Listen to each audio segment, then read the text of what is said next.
1 सितंबर से भारत में आम नागरिक के दैनिक जीवन से 4 बड़ी व्यवस्थाएं बदलने जा रही हैं। एक तरफ जहां घर की रसोई में पाइप वाली सस्ती गैस यानी पीएनजी तेजी से पहुंचाने के लिए सरकार ने नई योजना को हरी झंडी दिखा दी है, तो वहीं दूसरी तरफ एयरपोर्ट्स पर अब फिजिकल बोर्डिंग पास पर मुहर लगने का झंझट खत्म होने जा रहा है। इसके साथ ही शेयर बाजार, म्यूचुअल फंड निवेशकों के लिए भी नॉमिनेशन को लेकर नए दिशा निर्देश जारी किए गए। 1 सितंबर से आपका घर, आपकी यात्रा और आपका निवेश कैसे प्रभावित होने वाला है, कैसे बदलने वाला है, चलिए इसे आसान भाषा में आपको समझाते हैं। वीडियो को लास्ट तक जरूर देखिएगा क्योंकि वीडियो बेहद काम का है। नमस्कार, आपके साथ मैं पल्लवी रविंद्र सिंह।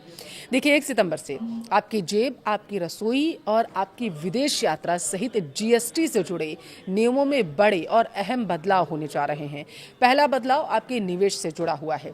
अगर आपका डीमेट अकाउंट या फिर म्यूचुअल फंड फोलियो है तो अब नॉमिनेशन को लेकर कोई ढिलाई नहीं बरतने की तैयारी की जा रही है। दूसरा बदलाव देश की रसोई गैस व्यवस्था यानी कि पीएनजी को लेकर के है, जहां सरकार ने एक बड़ा प्रोत्साहन पैकेज पेश किया है। और तीसरा बदलाव उन सभी लोगों के लिए है जो विदेश यात्रा करने वाले हैं।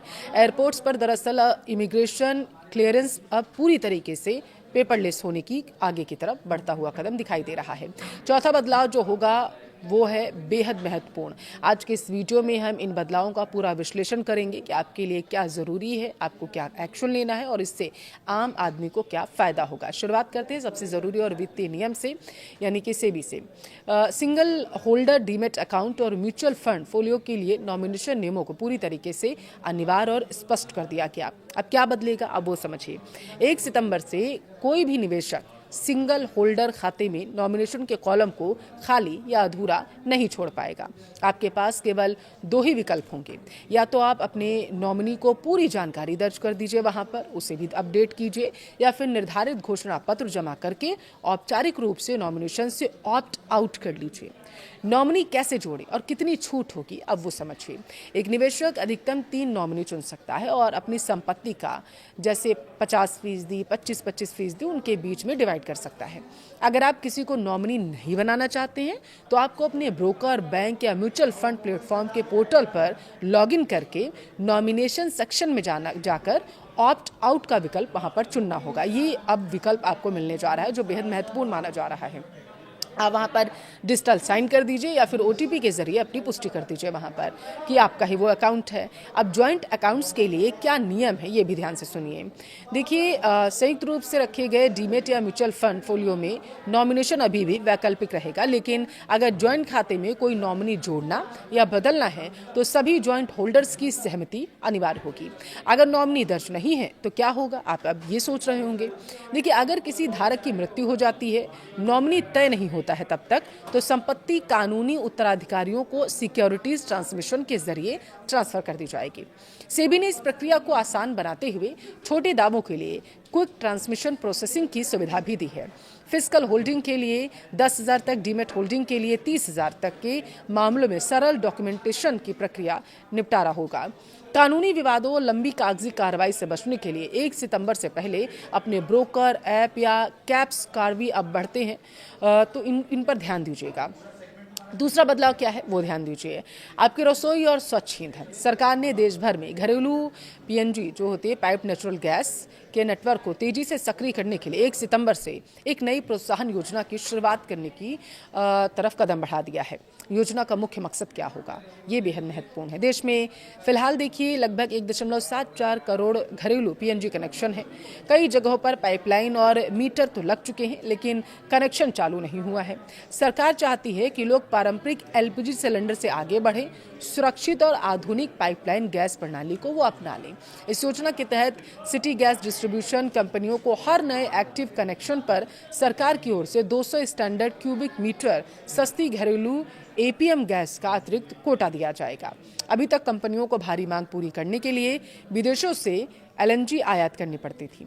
अब घरेलू सस्ती गैस मिलने से कंपनियों की लागत में भारी गिरावट आएगी। सरकार के अनुमान के अनुसार कंपनियों की जिस लागत की रिकवरी पहले 10 साल में होती थी वह अब मात्र 3 साल में हो जाएगी, जिससे वे नए रिहायशी इलाकों में तेजी से पाइपलाइन बिछाएंगे। सिलेंडर बुकिंग और डिलीवरी का झंझट खत्म होने को लेकर के इस पर कदम बढ़ता हुआ माना जा रहा है। रिफिल बुक करने की चिंता नहीं रहेगी, ना डिलीवरी का इंतजार आपको करना पड़ेगा। जितना इस्तेमाल उतना ही आपका बिल आएगा, ये माना जा रहा है। पानी और बिजली की तरह मीटर रीडिंग के आधार पर वास्तविक उपयोग का आपको भुगतान करना होगा। सुरक्षा ज़्यादा बढ़ेगी, ये माना जा रहा। देखिए, पीएनजी हवा से हल्की होती है। अगर किसी कारणवश लीकेज भी हो तो यह तुरंत हवा में ऊपर उठकर घुल जाती है, जिससे आग लगने का जोखिम बहुत कम रहता है। इससे माना जा रहा है कि ये और ज़्यादा सुरक्षित विकल्प रह सकता है। कोई धुआं या प्रदूषण नहीं होता, जिससे घर के अंदर की वायु गुणवत्ता बेहतर रहती है। तीसरा बदलाव उन सभी यात्रियों के लिए बड़ी राहत है जो विदेश यात्रा करने जा रहे हैं।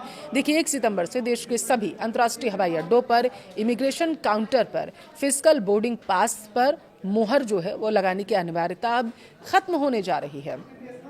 पहले क्या था, आप ये सोच रहे होंगे, आप सभी जानते हैं यात्रियों को चेक इन के बाद फिजिकल बोर्डिंग पास प्रिंट कराना होता था, जिस पर इमिग्रेशन अधिकारी मोहर लगाता था। कई बार गलत या हल्की मोहर लगने से आगे बोर्डिंग गेट पर यात्रियों को परेशानी होती थी। अब आप अपने स्मार्टफोन में उपलब्ध ई बोर्डिंग पास दिखाकर इमिग्रेशन क्लियरेंस करा सकेंगे, चाहे बोर्डिंग पास एयरलाइन ऐप में हो, पीडीएफ में हो, ईमेल में हो या पूरी तरीके से मान्य होगा। अब आपके मन में सवाल होगा कि क्या फिजिकल बोर्डिंग पास पूरी तरीके से बंद हो जाएगा? तो जवाब है नहीं।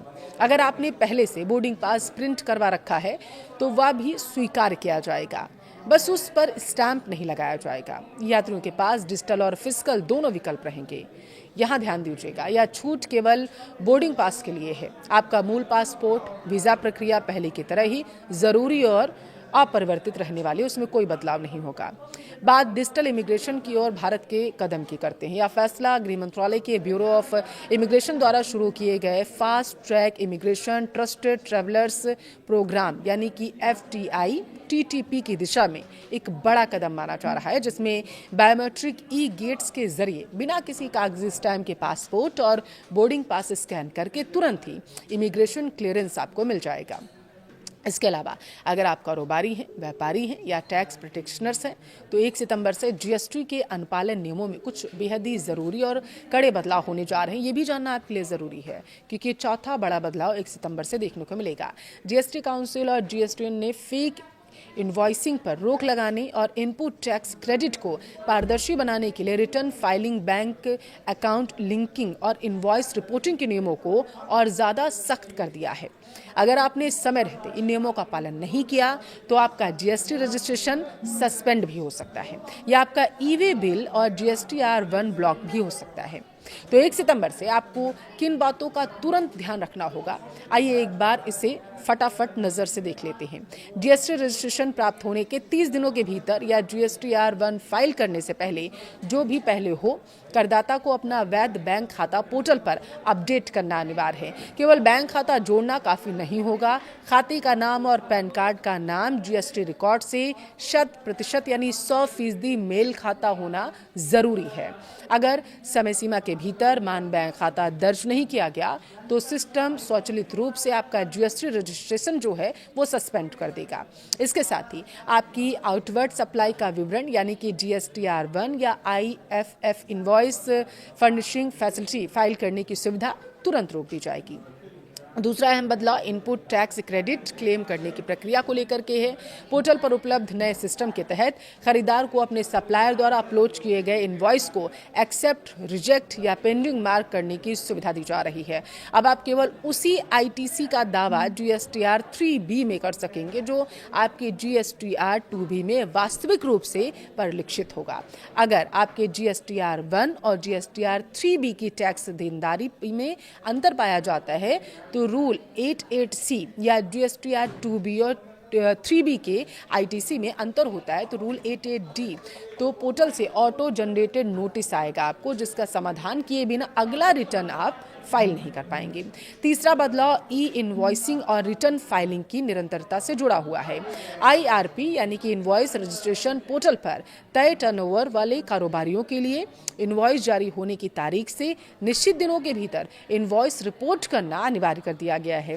बैक डेटेड या फिर ई इनवॉइसिंग पर रोक कड़े स्तर पर लागू रहेगी। अगर आपने पिछले टैक्स पीरियड का GSTR3B फाइल नहीं किया है तो सिस्टम आपको अगले महीने की GSTR1 फाइल करने की अनुमति नहीं देगा। लगातार 2 टैक्स पीरियड तक रिटर्न ना भरने पर आपकी ई वे बिल जनरेशन सुविधा पूरी तरीके से फ्रीज कर दी जाएगी। तो आप कारोबार में किसी भी प्रकार की रुकावट से बचने के लिए इन 3 कदमों का 1 सितंबर से पहले पूरा कर लीजिए। बैंक अकाउंट जरूर चेक करें। जीएसटी पोर्टल पर अपने बैंक खाते की वैलिडेशन स्थिति क्या है ये जांच लीजिए। दूसरा क्या चेक करना है, सप्लायर रिकॉन्सिलेशन का। अपने वेंडर्स के साथ बिलों का मिलान करें ताकि आपका आईटीसी जीएसटीआर 2B में ना छूट जाए। तीसरा क्या ध्यान रखना है, रिटर्न पेंडेंसी आपकी खत्म ना हो जाए। किसी भी पिछले महीने का रिटर्न पेंडिंग ना रखें ताकि ई वे बिल या जीएसटीआर 1 ब्लॉक ना हो। इस जानकारी को अपने अकाउंटेंट, टैक्स कंसल्टेंट और साथी व्यापारियों के साथ शेयर जरूर करें ताकि किसी को भी पेनल्टी या नोटिस का सामना ना करना पड़े। देखिए, चाहे रसोई में सिलेंडर की बुकिंग का झंझट खत्म करना हो या एयरपोर्ट पर बिना लाइन के ई बोर्डिंग पास से एंट्री पाना, ये बदलाव डिजिटल और आधुनिक भारत की ओर बड़े कदम हैं। आप इनमें से किस बदलाव को लेकर सबसे ज्यादा उत्साहित हैं, कमेंट में जरूर बताएं।